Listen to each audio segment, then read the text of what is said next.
What were the hottest games back in March 2004? Hi, I'm Nick, and this is Required Reading on Retro Games with Nick. For today's episode, we are going to be looking at Computer Gaming World from March 2004. This is going to be interesting for me because by this time I was into PC gaming, so a lot of these games will probably stir some memories or remind me of something. So on the cover we see KOTOR.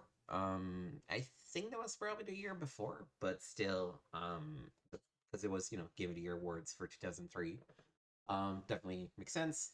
125 games rated: Prince of Persia, Counter-Strike Condition Zero, Need for Speed Underground, Deus Ex 2, and tons more. Exciting. Let's just jump right in with an ad for Ultima 10 Odyssey. I have never heard of this game. Oh, did this game ever come out?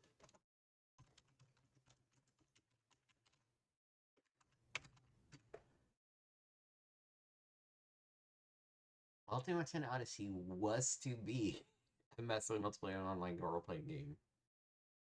Scheduled to be released sometime in 2004, EA canceled the project after the closure of Origin and layoff of several employees. So I guess this game never came out. Okay.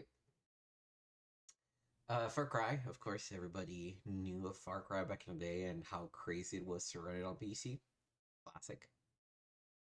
Oh, Painkiller! Man, I love Painkiller. I want to play Painkiller now. Painkiller is so fun. EverQuest 2. Coming soon.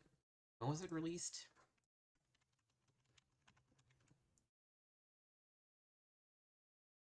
Oh, I guess this is not helping. It was released in November.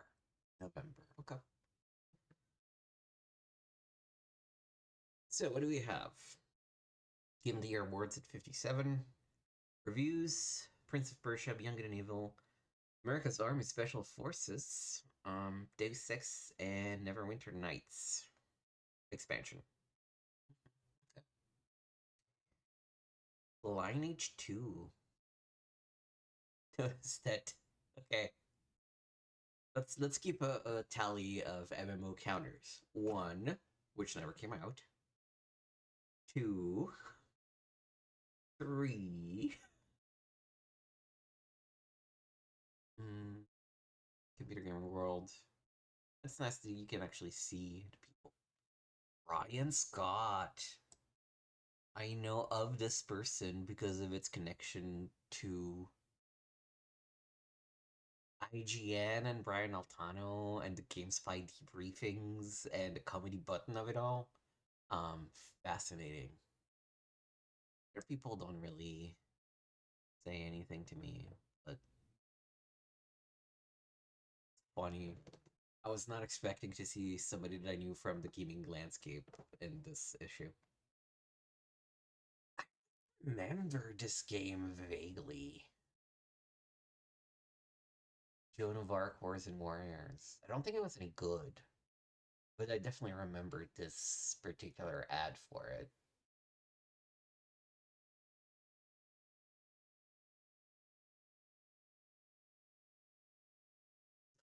I guess they redesigned the look of it. It's very different from what it was 5 years before, but it's no surprise. But apparently this was something somewhat recent.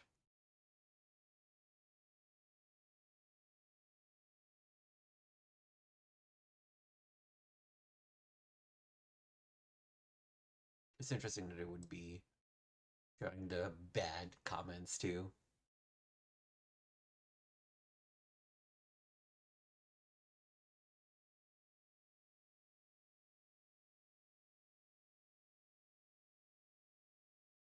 Somebody complaining about the days or weeks of playtime that they used to have. The Dungeon Siege expansion. Game I remember liking a lot. The Dungeon Siege 2. Because Dungeon Siege 1 was very much like Diablo-esque. Um Though I think the the way that you leveled up and gained powers was more interesting, but Mission Siege 2 felt like a legitimate RPG. Like I kind of put the RPG back in the action RPG.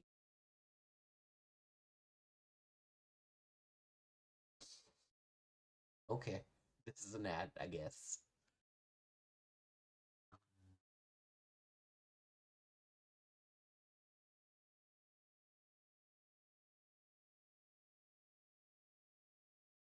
Doom 3 weirdo.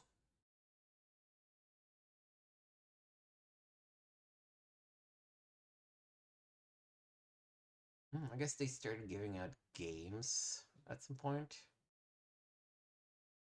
I wonder if we could track down the DVDs that I used to have. Splinter Cell number 2, classic. Alright, let's see. Top 10 games of 2004. Half-Life 2, Bill. Battlefield Vietnam was probably big. This was back when Battlefield was just a giant map multiplayer series with like 128 players on each side. I think Vietnam was the last one in that before EA turned it into a single player shooter of sorts. Doom 3, controversial. Definitely better, like Half-Life 2, definitely better than Doom 3. Full Spectrum Warrior, that's more tactical FPS. Rome Total War. This is probably the Total War that I spend the most time on. That's when I went really into Total War. I should check out maybe one of the more modern Total Wars. I've tried Warhammer, Total War Warhammer a couple times, but it just didn't really click with me. Oh, I love Battle for Middle Earth. Battle for Middle Earth is fantastic because it's like Lord of the Rings RTS that's based off of the movies, and you get like little clips from the movies in it too. It's just such a great game. I love it. UT 2004. Yeah. The Sims 2. Yeah. I feel like The Sims 2 was not as significant as the original Sims on PC, but maybe I'm wrong. Sid Meier's Pirates is very good. It's a very great rendition of the old Sid Meier game. I also love Freedom Force 2. Okay, we need to keep a list here. We're gonna have to start keeping these lists and mentioning them. So this is from March 2004 games to check. Oh, and I guess I can't technically include these because these are all previews. Okay, we're not gonna include these yet. Turbine bought Asheron's Call 2. Turbine being the makers of the Lord of the Rings Online and Dungeons and Dragons Online. Before they changed name, got bought, people get like, yeah, there we go. D&D Online and Middle Earth Online, also on Turbine's slate.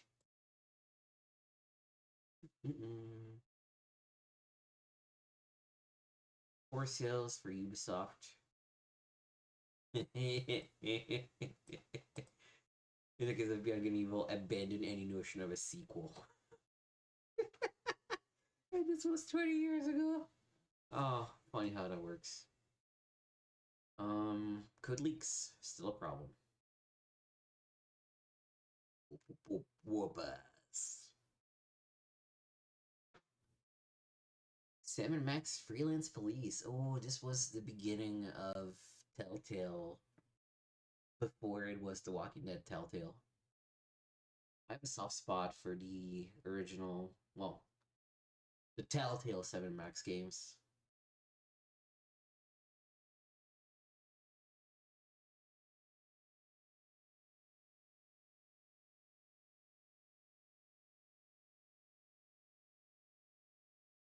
Console Corner, James Bond 007 Everything or Nothing, Ninja Gaiden for Xbox.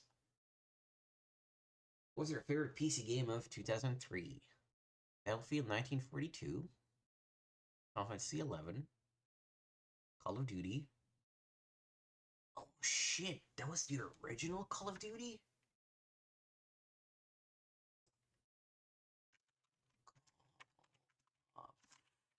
E1. Yeah, 2003. Man, I love Call of Duty. Like the original Call of Duty. I'm gonna put that on the list.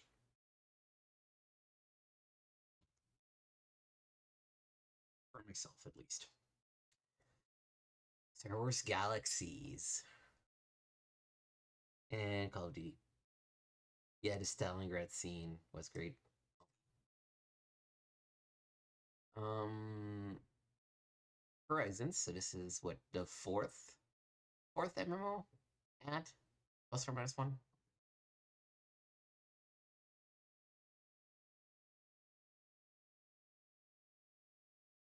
Penny Arcade organized a toy drive for a children's hospital in Seattle.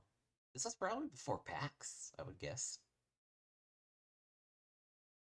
Oh, this is nice. They're sort of being like, how do our scores compare to other people's scores?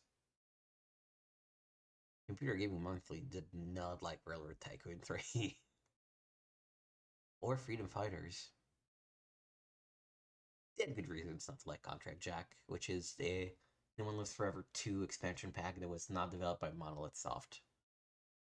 Star Wars Knights of the Old Republic, General's Zero Hour, Delta Force Black Hawk Down expansion,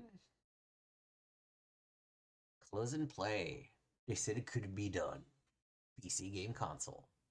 It actually couldn't be done for another 20 years when Valve and Steam took over the market.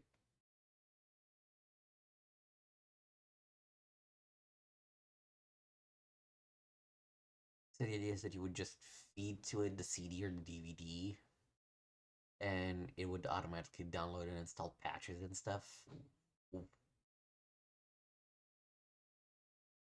Top 5 downloads. The Minions 2. Star Chamber.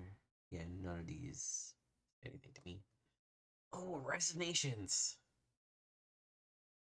Rise of Nations is an RTS that is like Age of Empire-ish, but you go through like the whole slate of, from Stone Age to modern times. That's fun. I could show it on a recording or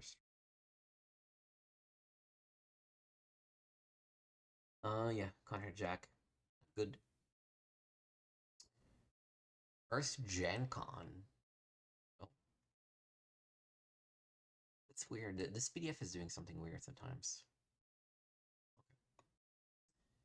First Gen Con in Southern California, a little too intimate.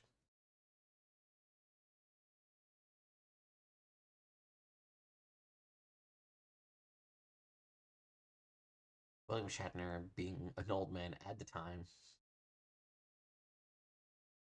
Um, oh, this is the closure of Black Isle Studios when they were working on Fallout 3, which then Bethesda got the rights to and made the Fallout 3 that we all know. But it's funny that this month is the closure of Black Isle. So they're the studio behind Baldur's Gate 1 and 2. Um, and they would eventually be and Fallout, of course. And it would eventually be reborn under In Exile. Like they essentially they were fired, they were absorbed, and then the creators went and created In Exile Entertainment, which did Wasteland 2 and 3, and what else did they do? In Exile. Brian Fargo is the name of the guy. Yeah. Oh, yeah, Tormented of Numenera, which is the sequel to the unofficial sequel to Planescape Torment. Clockwork Revolution is currently their thing, which is probably like a Wasteland type game, but in a Bioshock Infinite kind of setup. Did the Bard's Tale 4.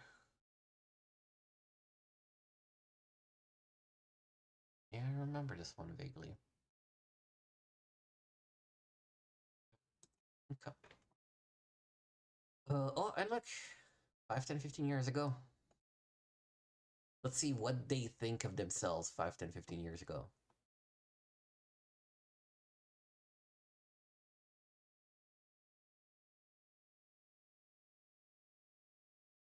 Rapid coffee scale 28, fight crazy slugs while living in a basement.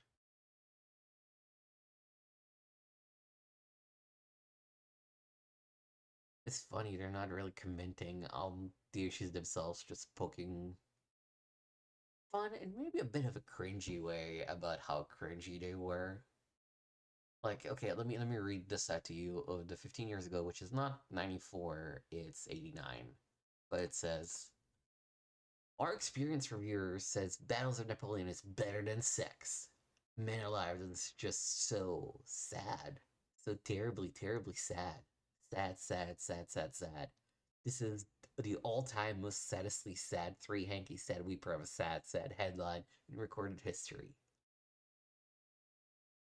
This is almost as bad as the original quote, honestly. Like, internet humor has just never evolves. It's just the same. It's just about mocking people for what they were saying 10, 15 years ago. Which I guess is what I'm doing. So, you know, cycles. Gangland. Part sim, part role player, and all action. This month's up by pre-orders. Seems to Half of 2, Doom 3, Counter-Strike, Condition 0, UT24. Top 5 releases. Ooh, this was the Uru, um, which is a online MMO myth game. Okay. Top 20s. Call of Duty, KOTOR, 1942, Warcraft 3 to Frozen Throne. Mwah. X-Men 2, good but not great. If you go into youtube.com/@gameswithnick, you can see me play through Max Payne 1 and 2. And honestly, 1 holds up better than 2 in my opinion. Like, I could probably go back and replay 1 and love it. Max Payne 2, I don't know that I would want to play it again. There's just something about the story arc that was just like, eh. Lord of the Rings Return of the King. There it is. Galaxy's Age of Mythology expansion. They're about to do a retold for Age of Mythology, which I'm pretty excited about. Prince of Persia: Sands of Time. Tron 2.0, which is a Monolith stuff game. Simpsons Hit and Run 13, the Dungeon Siege expansion. Alright, so this is 5. Star Wars Battlefront. More stars, more wars, go figure.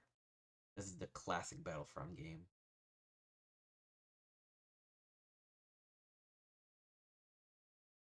Which in a way, you know, this was like an obvious idea, right? Battlefield 1942 went really well. And it's like, fuck yeah, let's make it Star Wars. Why not?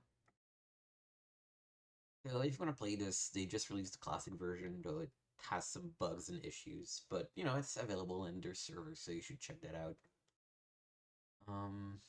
Battlefield Vietnam. Mm-hmm.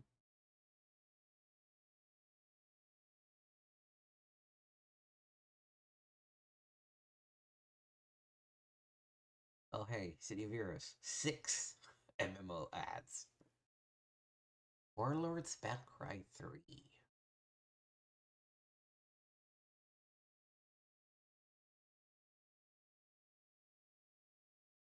Didn't we see a Warlords game in the previous? Let me Google this. Warlords Battlecry 3.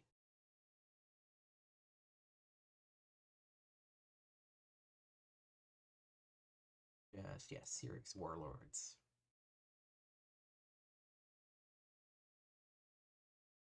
93.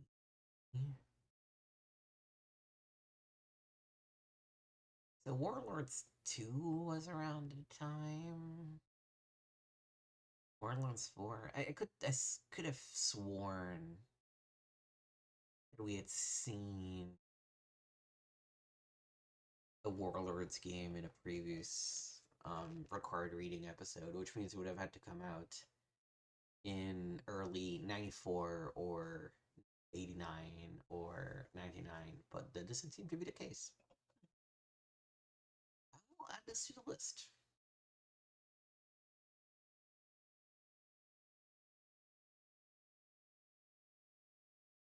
And I think something that could also be interesting to do is to dig into some of these MMOs. I'll do a separate MMO list, MMO ad list, and dig into how many of these are still around and where we can still play them or check them out. I think EverQuest 2 has to be still up, right? And EverQuest has to be still up. Previews, Painkiller. This is a good screenshot. Far Cry. Mm-hmm. Inbox map editor. I don't know why you're talking about the editor in the preview. That's kind of weird, but I have to say this particular number has a little lower quality, so it's not as easy to read through some of the tinier fonts, like the pipeline, the movie, and then it does that weird thing. The movies. That's an interesting. That's an interesting. I don't want to move. Unreal 2 is out. Battlefront. What does new update? Oh, I guess they were I don't know. They were tracking all these dates, and then when a date gets updated, they would put it on the thing. Like Atlantis Evolution was now pushed to April 2004, kind of thing. And the red ones have a date that just got announced. I got it. I got it. Ground Control 2, some RTS.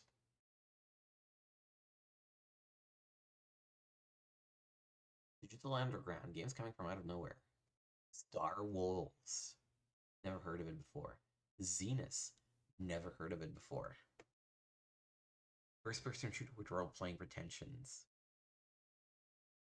Zenus.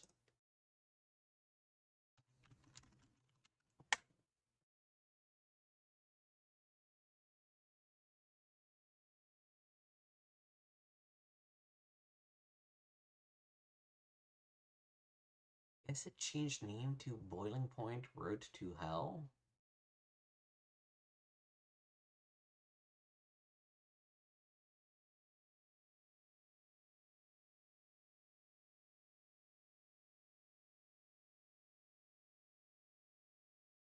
From Rusbit-M.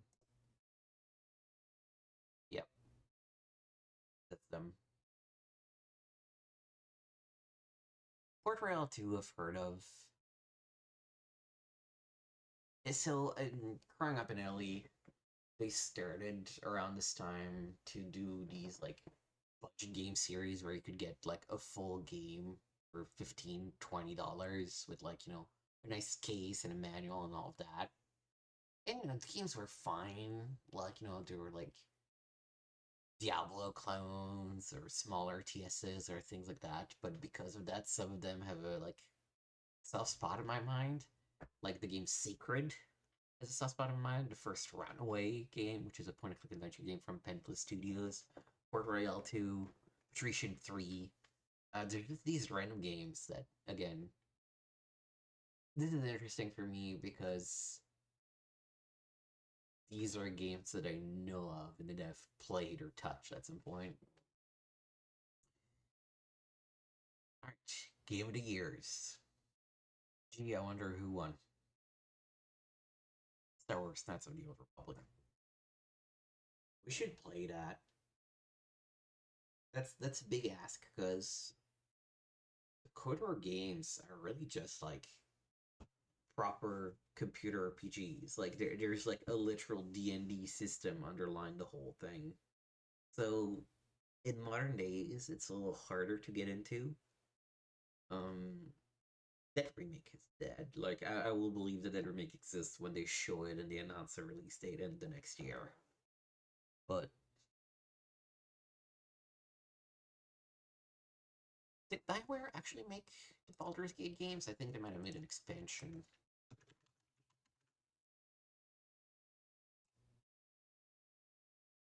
Oh, how the mighty have fallen.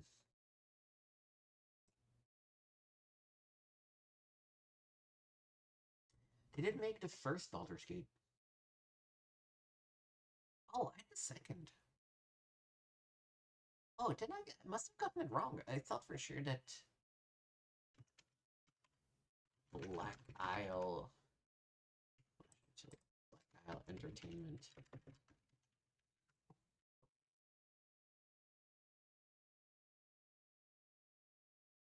They were the Icewind Dale people. Okay. And they published the Baldur's Gate games. Okay, that's why I had Black Isle in mind for Baldur's Gate. But no, they made Icewind Dale and just published Baldur's Gate. And before that, they made the Fallout games. Okay, okay. And look at this pedigree. Baldur's Gate. Baldur's Gate 2. And Baldur's Gate, I think Baldur's Gate probably brought D&D to the gaming consciousness in a way that maybe didn't really exist beforehand. I'm probably speaking out of turn. I'm sure that back in 1994-ish, and like between 89 and 94, there were a lot of like D&D based games, but they were all like dungeon crawlers. Baldur's Gate defined the CRPG. Well, Baldur's Gate and Fallout together kind of defined the CRPG genre. So you get Baldur's Gate, you get Baldur's Gate 2, you get fucking Neverwinter Nights, KOTOR. Shit Empire is okay. I don't know if I should play through it. I think it's okay. Mass Effect. We're gonna skip over to Sonic Chronicles The Dark Brotherhood. Dragon Age Origins. Mass Effect 2. And then this is I think probably their peak. Like they got to here and then they rested on their laurels a little bit. Dragon Age 2 is fine. Mass Effect 3 is fine. Star Republic, people still play, still like. The story is probably the best part of it. Warhammer Online, just canceled. Um, Command and Conquer Generals 2? What? Dragon Age Inquisition was fine. Mass Effect Andromeda was bad. Anthem was terrible. And I don't believe in this game. This game announced in December 2018. Maybe will come out this year, maybe next year. I don't think it's gonna be good. I don't have any reason to think it's good. Like they had banger after banger, and then they peaked at ME2, and then it was okay for a little bit, and then it went way down.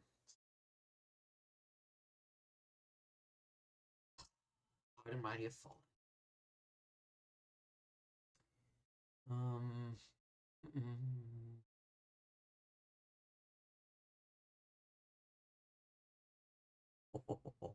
it's also very funny. The Star Wars franchise, a license that frankly has seen much better days. This was 2004, so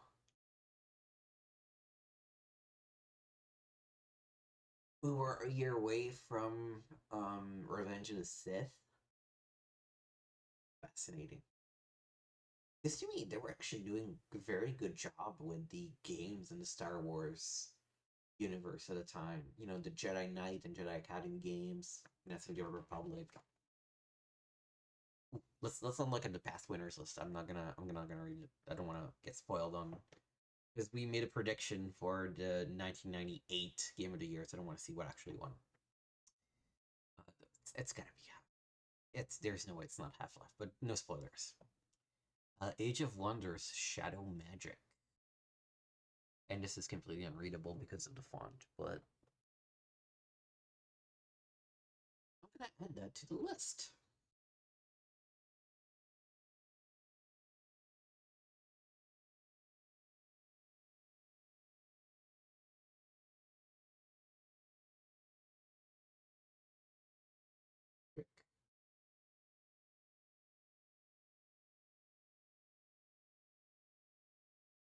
Okay.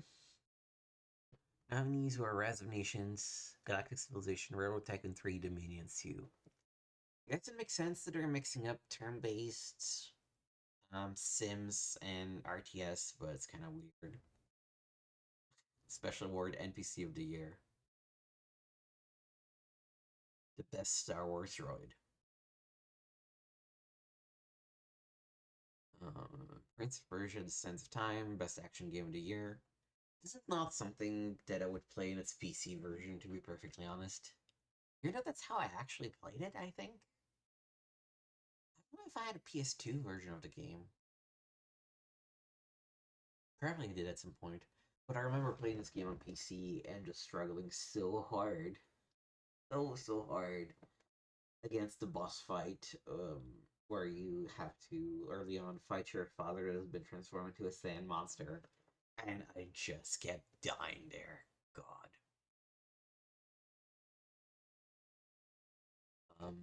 Flight simulation of the year, whatever. I guess there was a flight sim. It's interesting that there were at least three other flight sims. I guess flight sims were still sort of big. Vice City, Beyond Good and Evil, and Simpsons Hit and Run, and Splinter Cell also nominees. These are all good games.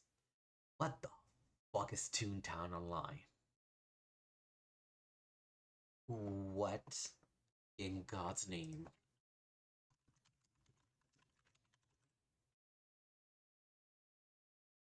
What?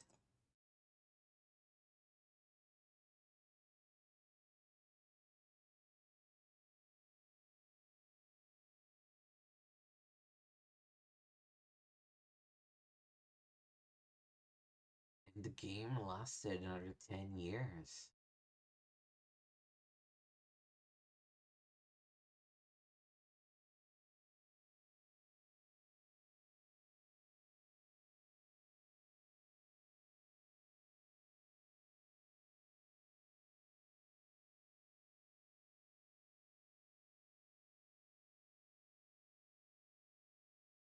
I feel like I need to check this out because, like, what?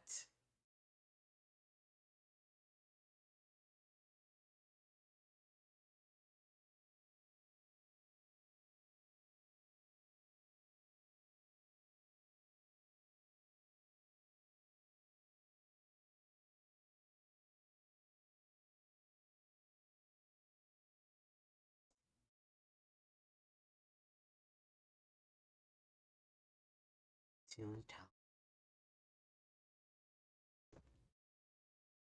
I gotta check this out.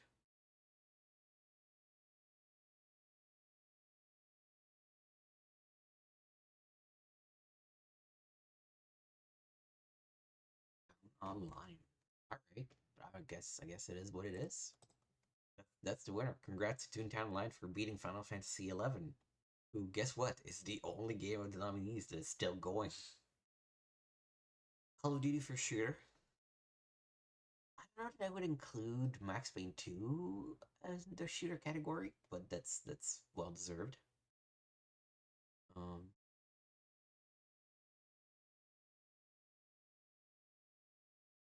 Mixed Medal of Honor Allied Assault seems simplistic in comparison.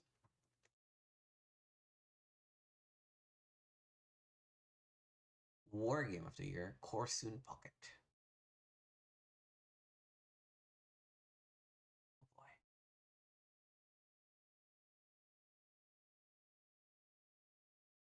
Yeah, I can't really read this. Adventure Game of the Year, Uplink. No, this I don't agree with. Like, Broken Sword, The Sleeping Dragon is fantastic. Darkfall is a good game. Uplink, like expansion pack, Battlefield, just because everybody was playing that. Frozen Throne, I think, should win here, but I am biased. I think out of all these games and expansion packs, Neverwinter Nights still holds up, but Warcraft 3 otherwise is the only one that does.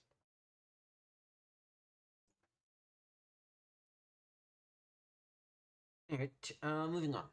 Madden. Yeah, sure. I don't know how these games would compare at the time. Need for Speed Underground, fantastic game.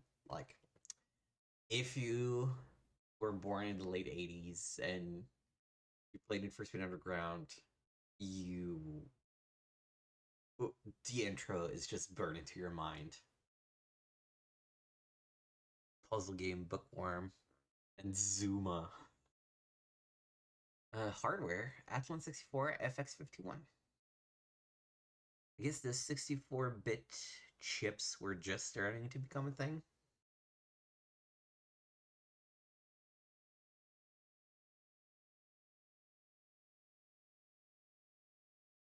Um, oof, wow. Wow.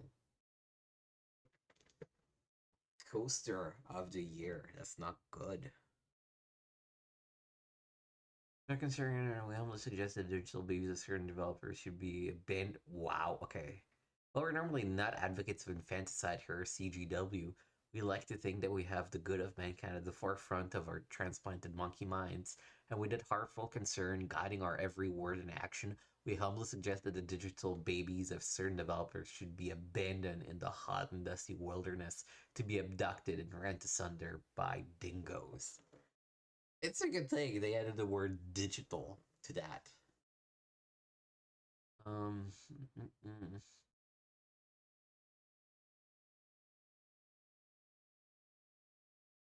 mm. Contract Jack is bad. Into the Matrix was bad. Postal 2 just has a lot of bad attitude.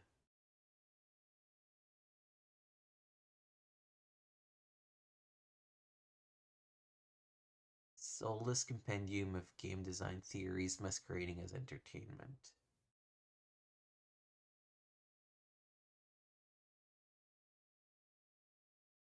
Gamer are expected to shiver in excitement over the opportunity to make shoes and or something for other players. Ooh, that's hard to read. Let me Google up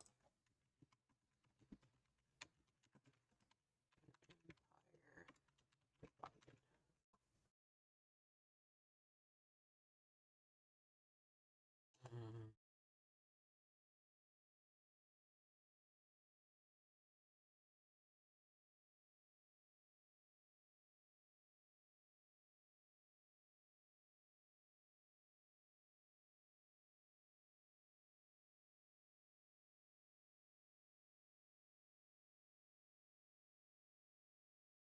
Mm, mm.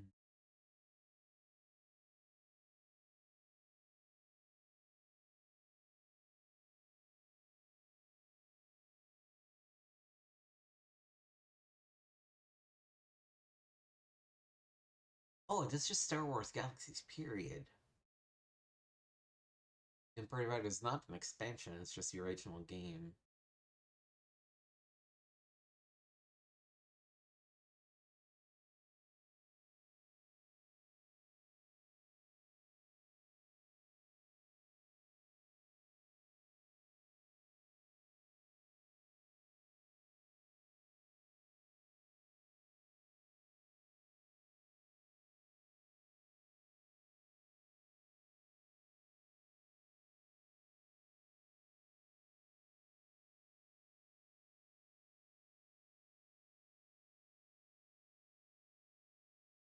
Yeah, I can see why people would be upset at there not being any information about how to become a Jedi of any kind.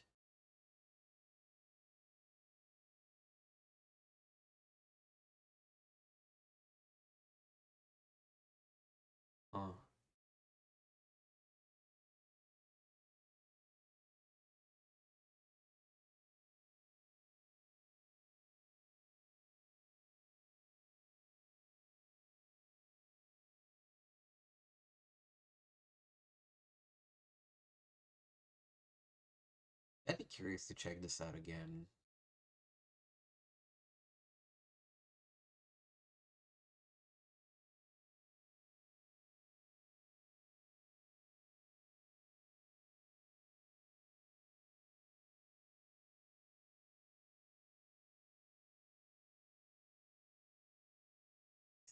Notice that the game was still out and we're already trying to revert it to vanilla.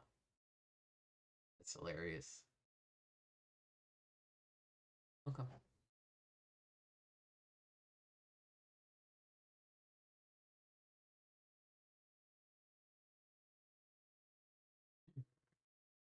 Games worth to mention. Role-playing game of the year, Knights of the Republic, you don't say. Best use of license, Tron 2.0, that's pretty good. Worst use of license, Enter the Matrix, because it's a bad game. Best music, GTA Vice City, you can't argue with that. The art direction in 13, oh, lovely. Halo. Halo PC defined as a letdown. Probably because by the time Halo came to PC, no, I don't want the anniversary. Halo Combat Evolved. So it took it how long to get ported to PC?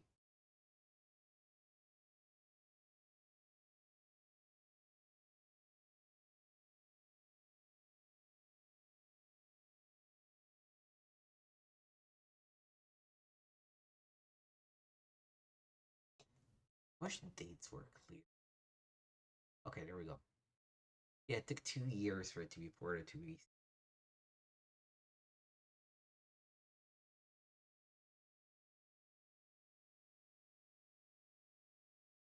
Yeah, so that was pretty good. Clearly, Knights of the Republic dominating, but a very solid year with Sense of Time. Well, I guess we didn't look at the nominees for Game of the Year. It was Call of Duty, Sense of Time, Madden, and Tron. Um, but like Sense of Time, Call of Duty, KOTOR, um, Vice City, Beyond Good and Evil, Splinter Cell, Final Fantasy 11. If you're an MMO guy, Max Payne 2. This was a very good year. Need for Speed Underground. All right, let's get to the reviews. Starting with Deus Ex Invisible War, which I remember being a bit of a dud. Um, Great strengths and significant weaknesses.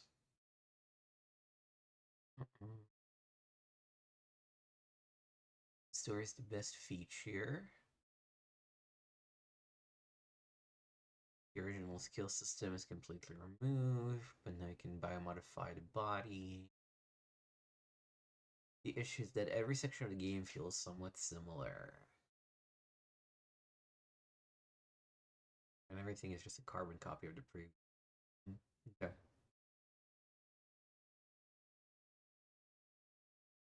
Yeah, I remember people being not too hot on Deus Ex 2. It was made by Ion Storm, so I guess that it was still made by Warren Spector, right? Well, I guess was Warren Spector still around by the time?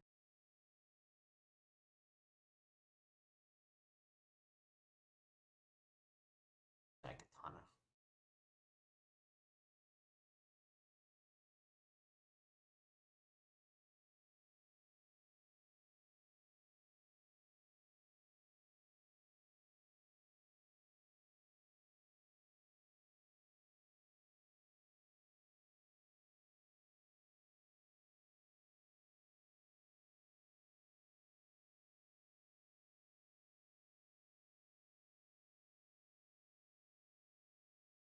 Yeah, Spectre was still there and produced these.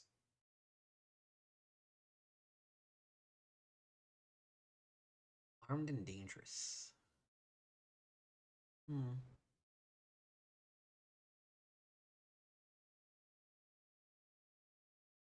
Rings a bell, but I need to see the cover. Then Dangerous game.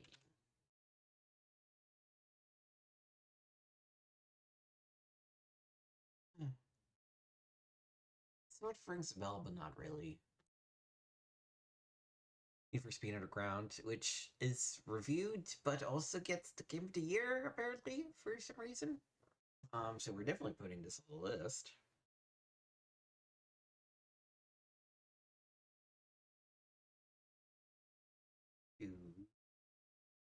SU.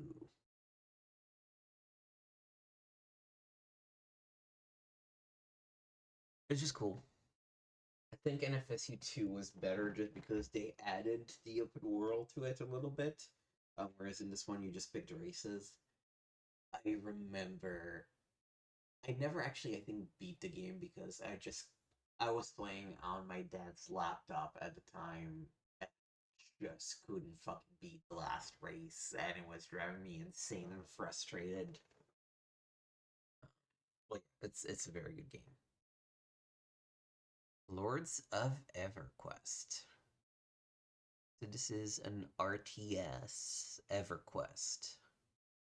It's funny, it's the opposite of what Blizzard did with Warcraft, where EverQuest was an MMO and turned into an RTS. Whereas Blizzard, of course, went from Warcraft 3 to World of Warcraft. Oh, this is worth check out.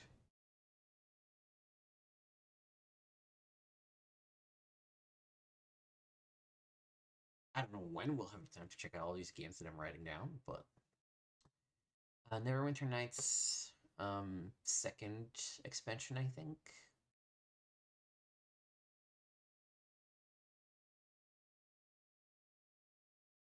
Character cap raised to 40? You could level up a character up to level 40 in D&D 3.5e? Damn. Okay. But anyway, Neverwinter Nights also worth NAD.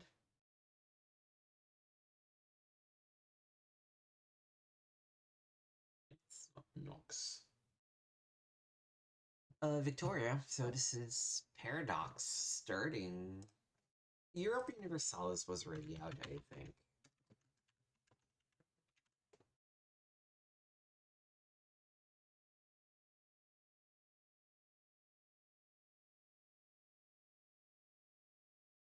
Paradox Entertainment. No. Paradox Interactive is the game studio.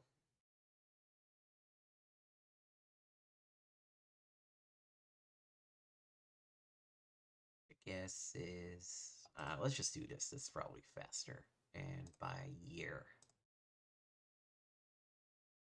Mm-mm.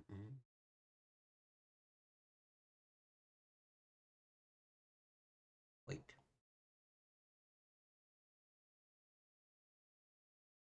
No. Developed and published games. This is what I'm looking for. Yeah, they already done European Universalis 1 and 2, and also the first Hearts of Iron. Victoria was last year, and this year will be Crusader Kings. So for those of you who don't know, one of the really cool things about the Paradox games is to do a grand campaign where you start from a Crusader King game, export your save at the end of the game into Europa Universalis.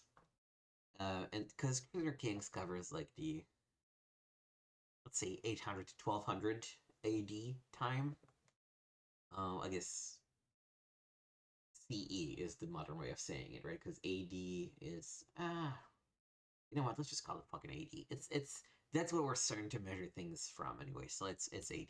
But yeah, 800 to 1200 AD.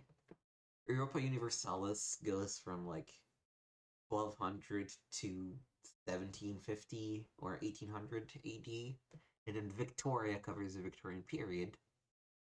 I'm pretty sure that you cannot take your Victoria save and import it into Hearts of Iron, but that would be pretty cool. Yeah, Lamplighter League was not great. Was Future Wanderers 4 any good?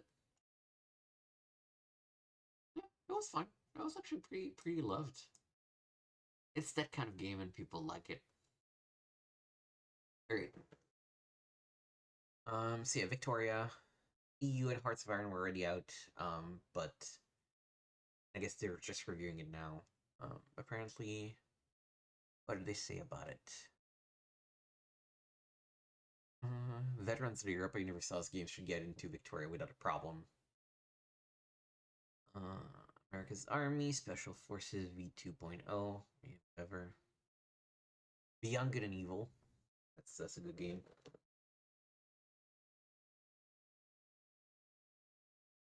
Good game. It was one of my Christmas games for, I guess, the previous year. Yeah, and I just loved it to death. And I did play it on PC. Boss was meh because they swap your control scheme halfway through, and you have to, do a combo in a certain way. But yeah, I remember it. It's a good time. It also doesn't really deserve a sequel at this point. Like, people should just like. It's okay if something that you really like just stays as is. Beyond Good and Evil doesn't need a sequel, doesn't need an extra narrative, doesn't need anything. It's just there. Play it, enjoy it. That's the end of it. Um, yeah, but good game. Mysterious Journey 2. Puzzle players who like pretty pictures too. Unreal 2D Awakening, I guess got multiplayer support.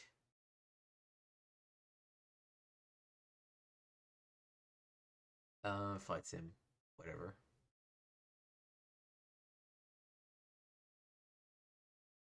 NBA Live 2004, which apparently was really good. Back when EA was doing NBA games. I guess they lost the license at some point.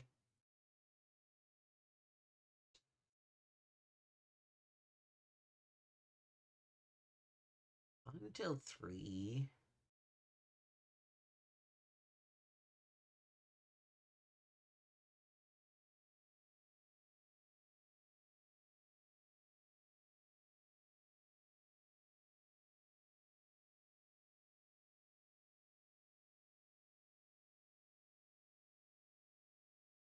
Wow. This is a very bad review of Silent Hill 3, which is a good game. If to me, it feels like whoever they gave this game to review just didn't have a history with survival horror. Back in the days, again, PC gaming and console gaming were really separate. Like, there was very little crossover.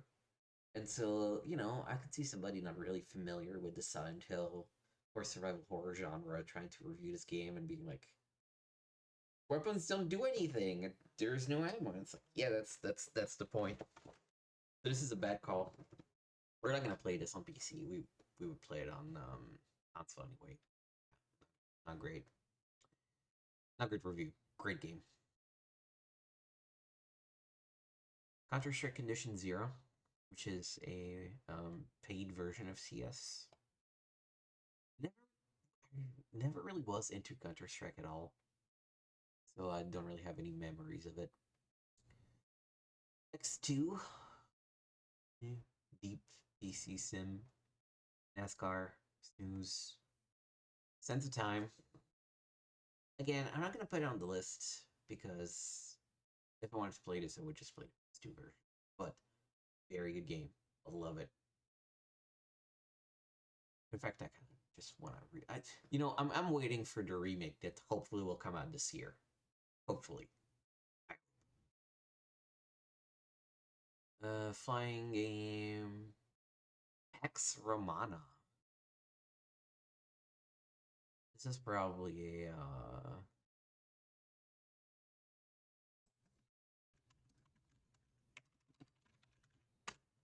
Pax Romana. No, Pax Romana game, of course. Of course. Pax Romana video game.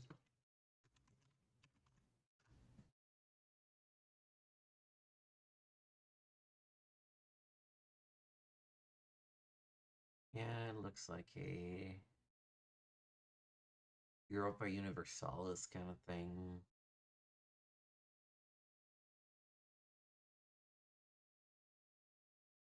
This can be the 2004 game.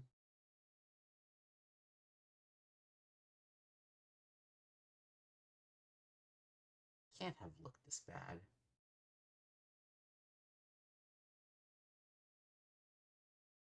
Yeah, this is more of what I expected. No.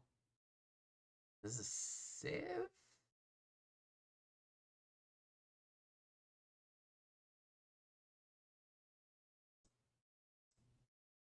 Was it just Pax Romana or Pax? No, it was just Pax Romana.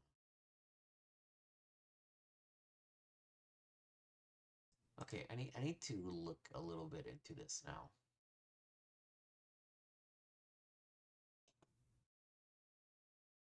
It doesn't even have a Wikipedia page, which is usually not a good sign.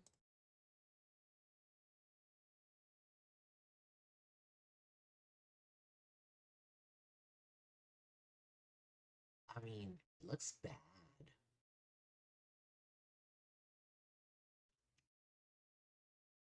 Like, it looks real bad.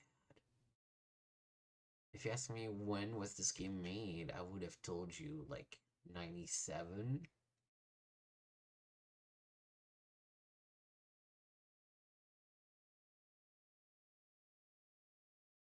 Good lord. Not particularly interested in this game. I have to. I'm just really turned off by how it looks. How it looks in this day and age, specifically. Yeah, well, 3.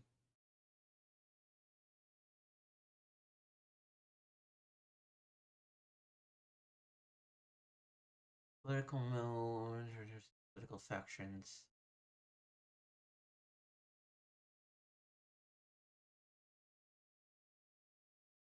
Yeah. Not gonna go on the list. I don't know what this is, but oh man, mobile games. Fucking Game Loft games. I used to love the 13 Game Loft game. That was good shit. We're gonna skip the mobile corner because we don't want to go that deep into stuff. This is just the freaking first Ninja Gaiden NES game ported to mobile phones. Also, I had this phone and I loved it. Like people thought that the keypad was a little weird. No, you got used to it. It was good. It's not a fuck. What was the Nokia phone called?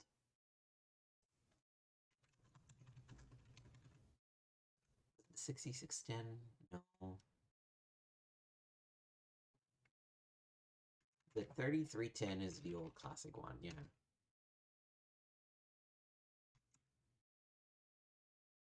So it's 3600s was this one. It was the 6600? Yeah, it was the 6600. One, honestly, before my iPhones, which are great, but they're all iPhones, this was my favorite phone. God, I loved it. I had jailbroken and shit, and it was just the best. It was just the freaking best.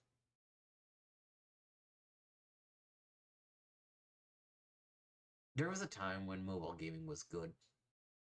Now it's not that time. Tech. Anything interesting here? LCDs.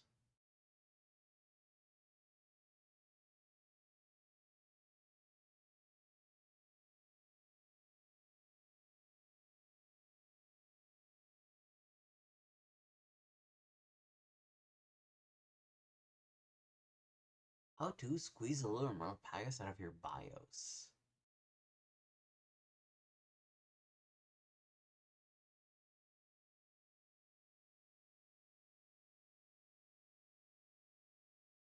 This is interesting because I have to say, BIOSes intimidate me. I have no idea.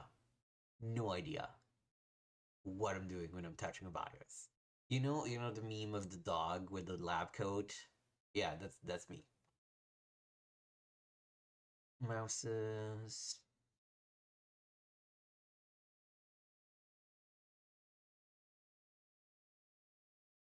Their purchase guides of sorts.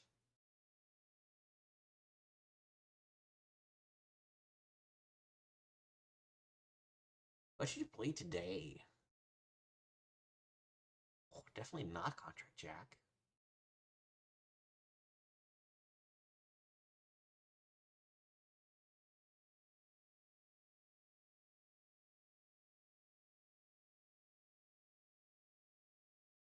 No One Lives Forever. This is number one. This is the art for No One Lives Forever 2. God, I gotta love Deo the Tentacle. And hey, here's a You Don't Know Jack series again.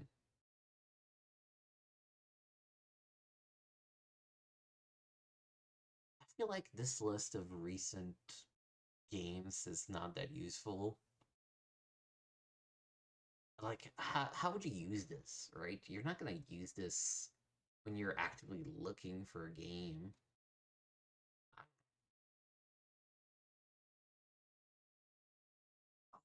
War of the Ring. I remember this. War of the Ring video game. This was like an RTS that was based not on the movies, but on the books of the Lord of the Rings. It was not good. Like this compared to fucking that. So again, this is what War of the Ring looks like. Like you've seen a few screenshots now. Look at freaking for Middle Earth, which is gonna come out later that year. Like, tell me which one looks better. I fucking love this game. I haven't put it on the list yet. I should put it on the list now because it's a preview. We're not gonna put it on the list yet, but it's gonna go on the list when we get to it for sure. Two gamers enter, one gamer wins. Heroes of Math and Magic 3. Take a trip back in time. Two-player game.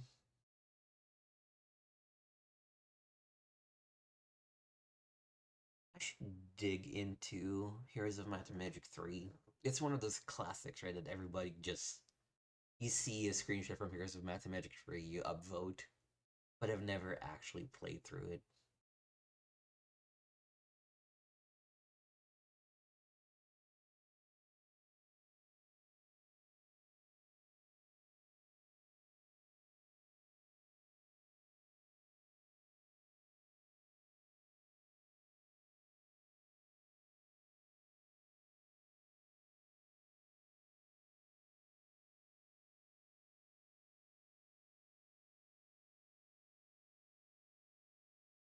It's interesting. So two people just fought each other.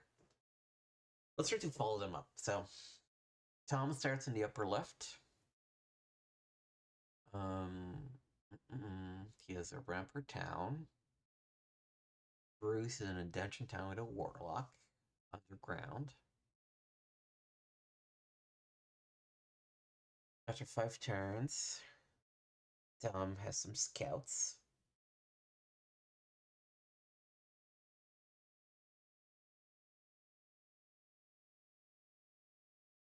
Oh, interesting. Apparently, Heroes of Might and Magic is all about you can get into some areas until you have enough of an army.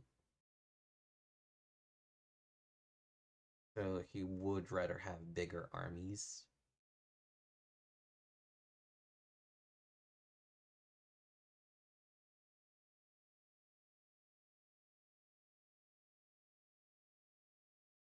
Moving underground is a pain in the butt.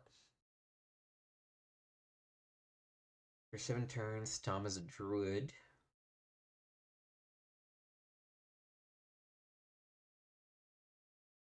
He's thinking about town, but he can't get to it yet. Bruce doesn't have any towns yet, but he's loading up his warlock. And he prefers to level up his hero than to get more money to build up his town a little bit more.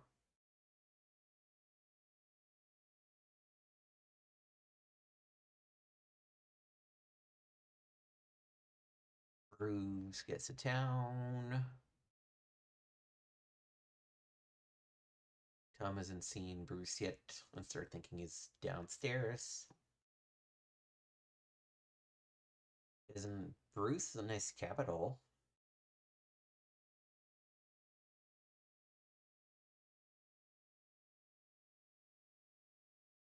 Or is Tom kind of stuck upstairs? And he forgot to upgrade his city into a capital until now, so he's a little behind on income.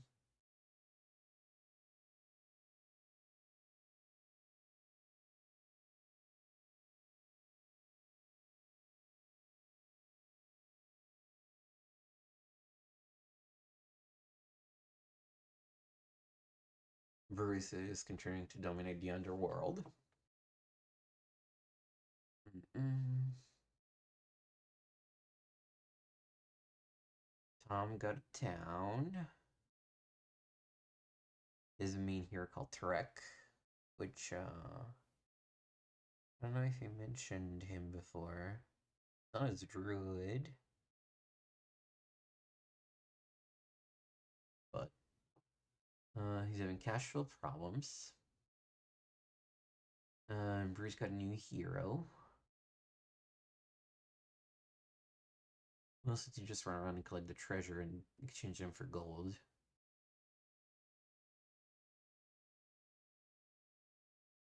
Mm-mm-mm.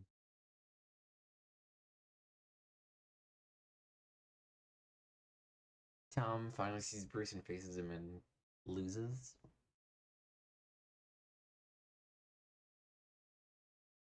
Okay, the good news is that the good news for Bruce is that he had some extra things, and so he goes back and defeats Tom.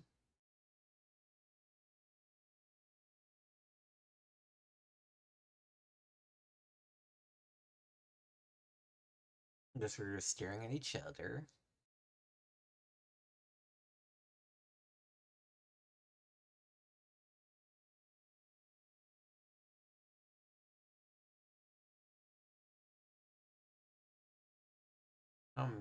Continues to um make mistakes where he didn't see a talent and he just keeps losing on stuff. Um and Bruce is mounting a massive attack.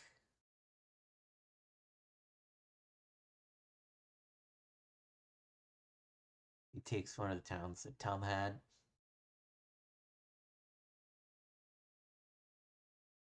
And at this point the game is over. There's no coming back. They had a final fight and Tom almost got over, but um Bruce kind of dominated and ultimately won. This was actually pretty cool to read. Yeah. All right. Ooh. Next month, Freedom Force versus the Third Reich. Oh, I'm so gonna play that. So gonna play that. Okay. And there is a final editorial, but that was March 2004. Pretty good month. You definitely start to see that there's a little bit more crossover between PCs and consoles, right? Deus Ex 2 came to Xbox as well, and for Speed Underground, of course, was a PS2 and Xbox game too. Um, Beyond Good and Evil was a console game too, Silent Hill 3, of course. Um, but there start to be some more games that you're kind of just like, there's still some PC typical things like the Battlefield and Battlefront games at the time, Victoria, Neverwinter Nights expansion pack.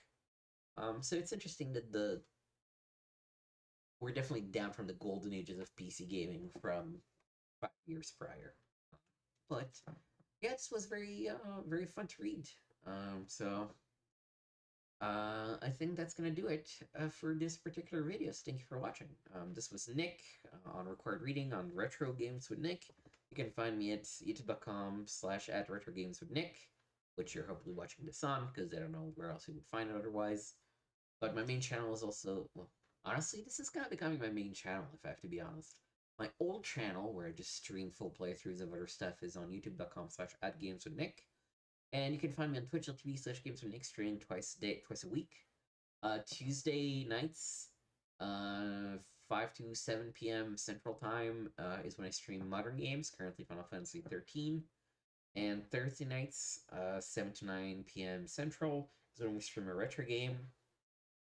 We should have just wrapped up Fate of Atlantis, or we should be wrapping up Fate of Atlantis soon. Make sure to check that out. We also have the playthrough of Indiana Jones and the Infernal Machine going on a weekly basis. That's recorded offline. Lots of Indiana Jones content. That's probably going to change relatively soon. Make sure to like, subscribe, follow, leave a comment, all the good stuff. Thank you for watching, and this is Nick signing off, telling us to let's keep retro playing together.